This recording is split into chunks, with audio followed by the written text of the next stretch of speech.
नमस्कार। सक्सेस की असली परिभाषा क्या है? जब आपका जीवन, आपका ज्ञान, आपका पैसा किसी दूसरे व्यक्ति के काम आ सके, आपके होने से सामने वाले के जीवन में आनंद भर सके और आपका जीवन भी सुखी रह सके। जैसे कि हमारे शास्त्रों में कहते हैं, सात्विक जीवन। जब आप अपने अपने परिवार के और दूसरे के लिए भी काम आ रहे हो, यानी कि जगत को कुछ ना कुछ फ्रूटफुल जरूर दे रहे हो, इसी को कहते हैं सतव, यानी कि सक्सेसफुल जीवन का होना। मैं आपको 5 नियम बताने वाला हूं एक सफल वास्तुविद होने के, सफल वास्तु कंसल्टेंट होने के। ये मैं किस बेसिस पे बोल रहा हूं? क्योंकि मेरा मानना यह है कि मैं अपने इस फील्ड में एक अच्छे मुकाम पर पहुंच चुका हूं, यानी कि मैं ये भी देख पाया हूं कि मैं किस तरीके से इस जर्नी में इतना आगे बढ़ सका, किस तरीके से मैंने पैसे चार्ज किए, किस तरीके से मैंने ये कहा कि हाँ, मैं व्यापारियों के लिए एक सफल वास्तुविद हूं। अगर आप भी लोग बनना चाहते हो सफल वास्तुविद यानी कि वास्तु कंसल्टेंट, तो इन 5 रूल्स को जरूर ध्यान रखिए। Number 1, knowledge. अगर आपको नॉलेज पर्याप्त है और प्राप्त है तो आप कभी भी पीछे नहीं रह सकते। प्रॉब्लम क्या होती है? बहुत सारे लोगों के पास नॉलेज तो होती है, लेकिन उनको रिजल्ट्स की गारंटी देना नहीं आता। जब तक आपको रिजल्ट्स की गारंटी नहीं देना आता, इसका मतलब यह है कि आपकी नॉलेज में कोई ना कोई किसी ना किसी तरीके की कमी तो है। जैसे मान लीजिए किसी आप डॉक्टर के पास गए और उसने आपको बोला कि मेरा तो पहला ही केस है जी, इसलिए मुझे नहीं पता कि आपको दवाई लगेगी या नहीं। क्या आप उस डॉक्टर के पास जाएंगे? इसी तरीके से एक सफल वास्तुविद वही होता है जो अपने क्लाइंट्स की प्रॉब्लम को 100% सॉल्व करने की गारंटी दे सके।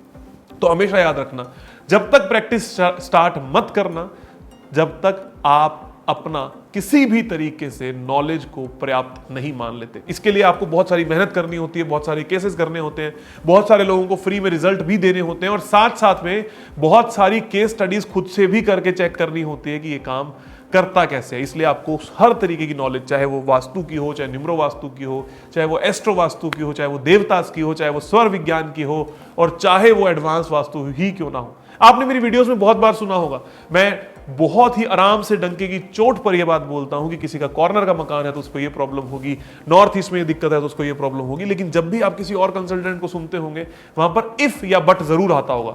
शायद ऐसा हो सकता है, अगर ऐसा हो सकता है जैसे टर्म्स आएंगे, या कई बार वो बोलते होंगे कि जैसे नॉर्थ ईस्ट की टॉयलेट से कैंसर होता है और फिर अपनी ही वीडियो में ये बात बोल देंगे कि नहीं, ऐसा नहीं होता या इसका भी सॉल्यूशन हो सकता है। ये सारे कंफ्यूजन आपको सफलता से दूर लेकर जाते हैं। जैसे एक डॉक्टर आपको आज कहे कि घी खाना बहुत अच्छा है और अगले दिन आप उसी डॉक्टर का एक ऐड टीवी पे चलता हुआ देख लें कि घी खाने से कोलेस्ट्रॉल होता है। जैसे आपके नमक में, आपके टूथपेस्ट में कभी नमक हुआ करता था और वो अब गायब हो चुका है। जैसे किसी जमाने में कहा जाता था कि आपके टूथपेस्ट में चारकोल होना बहुत सारा नुकसान दे सकता है और आज के टाइम पे टूथपेस्ट का चारकोल ही सबसे ज्यादा बिकता है। ये वही लोग हैं जो आपको हमेशा से कंफ्यूज करते हैं।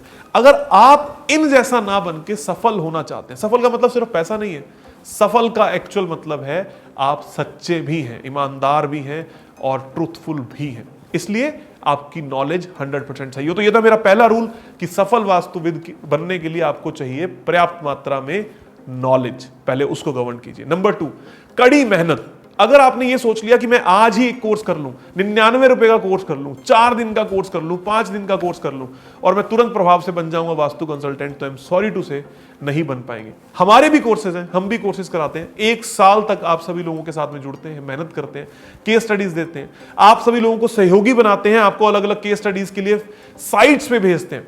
कई जगह पे तो मैं अपने साथ आपको अपनी साइट्स पे लेके जाता हूं, दिखाता हूं कि मैंने कैसे काम किया, ताकि आपको नॉलेज भी पर्याप्त मात्रा में हो सके, एक्सपीरियंस भी हो सके और आप भी मेहनत करना जान सके। कैसे दिन रात काम करना पड़ता है, कैसे अगर एक क्लाइंट को पेन हुआ तो रातों रात भागना पड़ता है, कैसे आपको उसके 24 घंटे फोन उठाने पड़ते हैं एक डॉक्टर की तरह। ये सारी चीजें मेहनत के अंतर्गत आती हैं। अगर आप में से कोई भी व्यक्ति ये चाहता है कि मैं मेहनत ना करूं और फिर भी एक सफल वास्तुविद बन जाऊं, आई एम सॉरी टू से आप 99 वाले कोर्स के लिए ही बने हैं और वो भी कोर्सेज आपके लिए ही बने हैं। उसके बाद सफल वास्तुविद बनने के लिए सबसे इंपॉर्टेंट होता है लगातार पढ़ना, लिखना, समझना। पढ़ना, लिखना, समझना, ना सिर्फ कोर्सेज यानी कि दुनिया को समझना। जैसे नॉर्थ इंडिया में क्या होता है, यहाँ के लोगों को क्या चीज पसंद है, साउथ इंडिया में क्या होता है, यहाँ के लोगों को क्या चीज पसंद है, ऑस्ट्रेलिया में क्या होता है, वहां के लोगों को क्या पसंद है। जैसे कि जब मैं शुरुआत में वास्तु कंसल्टेशन करता था, हमारा ऑस्ट्रेलिया को लेकर कोई एक्सपोजर नहीं था, लेकिन वहां की सबसे ज्यादा बड़ी क्वारी क्या है, लोगों ने वहां के नॉर्थ को साउथ बना दिया सिर्फ इसलिए क्योंकि वहां का जो सूरज है वो साउथ से ना होकर नॉर्थ की तरफ से घूम के जाता है। इससे ज्यादा बड़ी बेवकूफी हो ही नहीं सकती। वास्तु के आधार बिल्कुल सेम है, किस बेसिस पे सेम है? क्योंकि वास्तु काम करता है देवता ऊर्जा स्रोत और उसी दिशा की ऊर्जा फील्ड के अनुसार, ना कि सिर्फ सूर्य की गति के अनुसार। तो ये सारी चीजें आपको तब समझ में आएंगी जब आपको एक्सपोजर होगा दुनिया का, जब आप पढ़ना चाहोगे, जब आप लिखना चाहोगे, जब आप रिसर्च करना चाहोगे, जब आप अलग अलग दुनिया के साथ में उठना बैठना चाहोगे और उनसे भी सीखना चाहोगे, तब जाकर आप एक सफल वास्तुविद बनते हैं। तो 3 पॉइंट्स में से क्या क्या पॉइंट हुए? सबसे पहले हुई नॉलेज, दूसरी हुई कड़ी मेहनत, और तीसरा हुआ अपनी रिसर्च एंड एनालिसिस को जरूर हमेशा सक्षम रखना। चौथा पॉइंट क्या है? चौथा पॉइंट सबसे इंपॉर्टेंट पॉइंट है, सीखना लेकिन गलत नहीं सीखना। सबसे बड़ी दिक्कत क्या है इस पूरी मार्केट के अंदर कि ज्यादातर लोग आपको गलत सिखा रहे हैं। मैं कोई अपनी बड़ाई नहीं कर रहा, बहुत सारे लोग अच्छे भी हैं, सही भी सिखाते हैं, लेकिन गलत सिखाने वाले सबसे ज्यादा मिल जाते हैं। जैसे कि पिरामिड को धरती के अंदर डालना, ब्रह्म स्थान में कुछ ना कुछ खोद कर डालते रहना, हमेशा कहना कि सारा खेल लैंड एनर्जीज का होता है या लैंड एनर्जीज के अनुसार सारी चीजें चलती हैं। स्टेप बाय स्टेप चीजों को समझने की बहुत ज्यादा जरूरत होती है। कब न्यूमरोलॉजी काम करती है, कब एस्ट्रोलॉजी काम करती है, कब वास्तु काम करता है, कब स्वर विज्ञान काम करता है, इस सारे स्टेप्स का आपको पर्याप्त मात्रा में ज्ञान होना, आपको पता होना। प्रॉब्लम की बात क्या है? आप अक्सर क्या करने लगते हो? टूने टोटकों के साथ जाने लगते हो। सफल वास्तुविद कौन होगा? जो कोई 50 रुपए का ब्रेसलेट नहीं बेच रहा, कोई क्रिस्टल नहीं बेच रहा।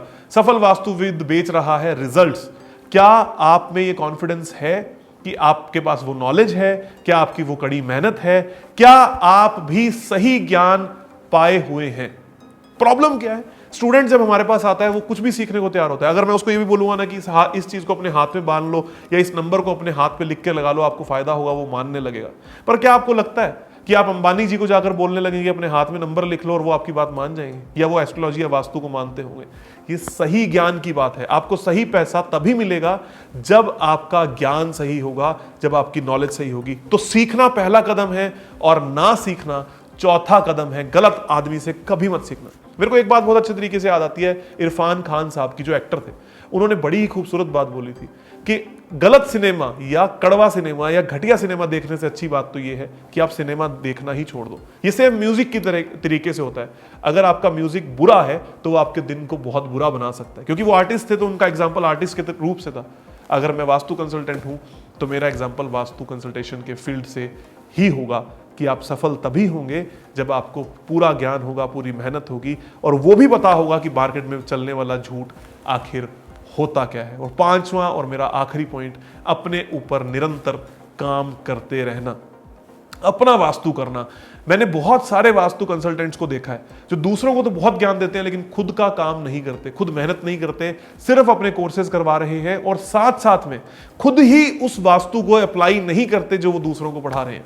अगर मैं अपनी ही दवाई नहीं खा रहा तो मैं आप सभी लोगों को क्या ही करवा सकता हूं। तो याद रखिएगा, अगर आपको सफल वास्तुविद बनना है तो सबसे इंपॉर्टेंट चीज ये है कि आप अपने क्लाइंट को वही दवाई दें, वही उपाय दें जो उपाय आप अपने घर पे कर सकते हैं या आपने अपने घर पे किया हुआ है। अगर आप में से कोई भी व्यक्ति ये कहता है कि नॉर्थ ईस्ट की टॉयलेट को हटाने का उपाय उसके पास है, तो सबसे पहले वो अपने घर के अंदर नॉर्थ ईस्ट में टॉयलेट बनवाए, फिर ही वो किसी दूसरे क्लाइंट को काम दे या उसके घर के नॉर्थ ईस्ट में टॉयलेट बनाए। तो पांचवा स्टेप, सबसे इंपॉर्टेंट स्टेप क्या हुआ कि apply the same thing to your client which you are applying to your own self. अपने पास किए गए उपायों को ही दूसरे व्यक्ति के घर में करना है, नहीं तो नहीं करना।